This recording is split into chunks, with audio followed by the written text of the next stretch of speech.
मेरे प्यारे दोस्तों, उम्मीद है आप सब कुशल मंगल होंगे और आपके परिवार भी। आज मैं कालू बंदर के बारे में एक दिलचस्प कहानी साझा करना चाहता हूँ जो स्वभाव से बहुत मनमौजी है।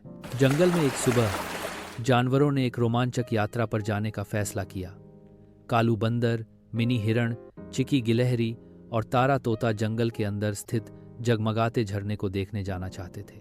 बुद्धिमान हाथी दादा गज्जू ने उन्हें एक नक्शा दिया और कहा, रास्ते पर ध्यान से चलो, शॉर्टकट मत लो, जंगल भ्रामक हो सकता है।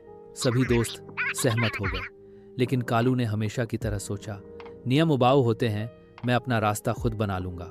पहले तो उन्होंने नक्शे का अनुसरण किया, लेकिन जल्द ही कालू को एक शॉर्टकट दिखाई दिया।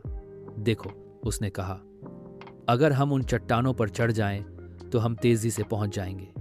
इस लंबे रास्ते पर समय क्यों बर्बाद करें?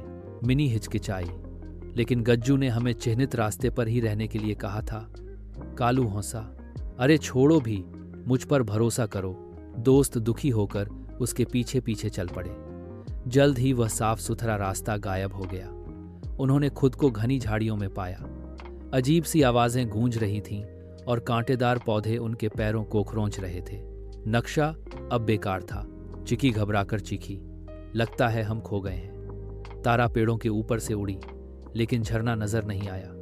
घंटों बीत गए और सब थक गए। आखिरकार मिनी ने दृढ़ता से कहा, कालू, तुम्हारी मनमानी ने हमें मुसीबत में डाल दिया है।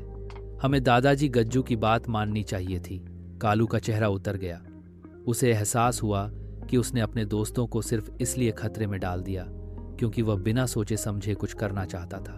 तभी तारा को एक जाना पहचाना पेड़ दिखाई दिया। दादाजी गज्जू ने कभी उसे अपने दांत से चिन्हित किया था। उसके निर्देशों का पालन करते हुए वे धीरे धीरे सही रास्ते पर वापस आ गए। आखिरकार बहते पानी की आवाज हवा में गूंज उठी और वे सुरक्षित रूप से उस खूबसूरत झरने तक पहुंच गए।